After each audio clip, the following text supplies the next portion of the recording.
Sebenarnya ada cadangan ataupun saya dah cadangkan nama Datuk Freddy Fernandez sebagai salah seorang ahli dalam task force untuk melihat mengkaji bagaimana royalty boleh digunakan dalam konteks filem.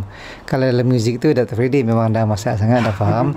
Tapi saya nak minta tolong Dr. Freddy untuk fikir dalam konteks filem macam mana kita boleh kena beri royalty kepada pelakon, misalnya kru atau pengarah. Kita sedang mencari mekanisme yang sesuai. Ya, kita ada jawatan kuasa, tapi kita dah kena pasti siapa yang akan terlibat dalam jawatan kuasa tersebut.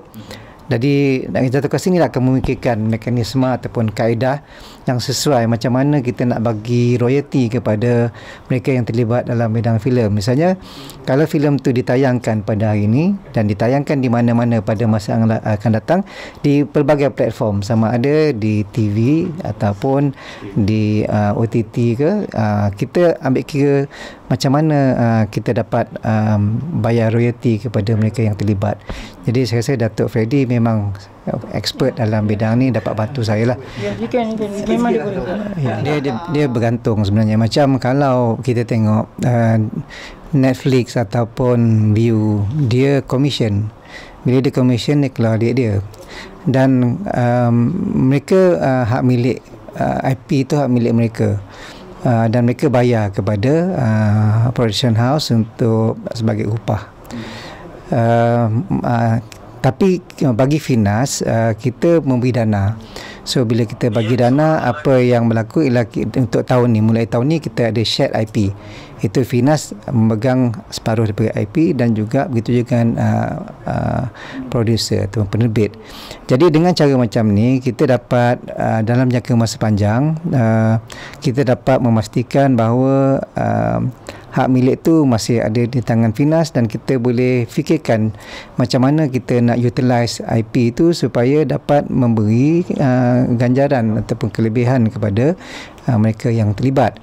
Sebagai contoh, saya juga mempunyai satu perancangan harap dipermudahkan untuk mengadakan OTT nasional yang mana semua konten yang ada di Finas dapat dimasukkan di OTT untuk ditonton pada bila-bila masa. Jadi dengan cara macam tu kita akan ada satu platform yang mana setiap kali ditonton, maka kita akan asingkan untuk royalty. Jadi saya fikir itu antara usaha saya untuk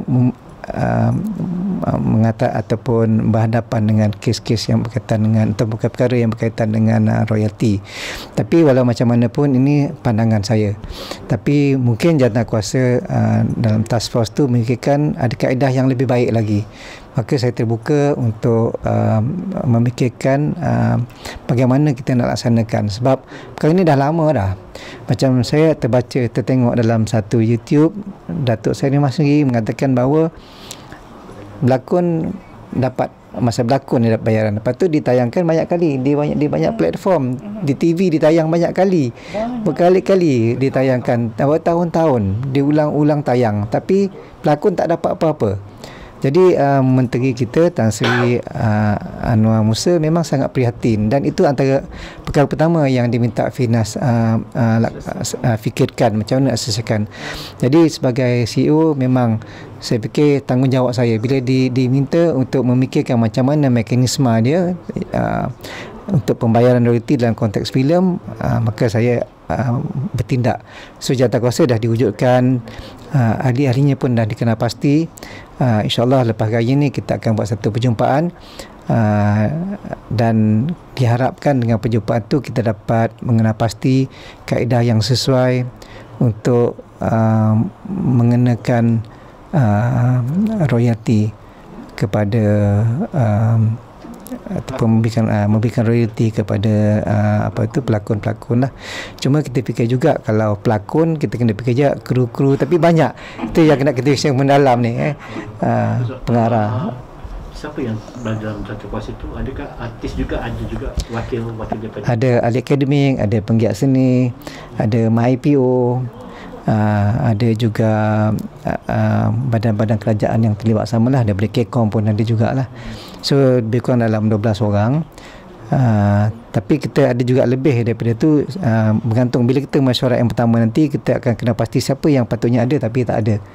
Saya minta tolong, macam saya kata tadi, Datuk Freddy lebih tahu tentang industri ini, dan saya berharaplah memang Datuk dah setuju dah, dan nama pun dah diterima. Jadi insyaAllah lah lepas raya kita akan bermesyuarat.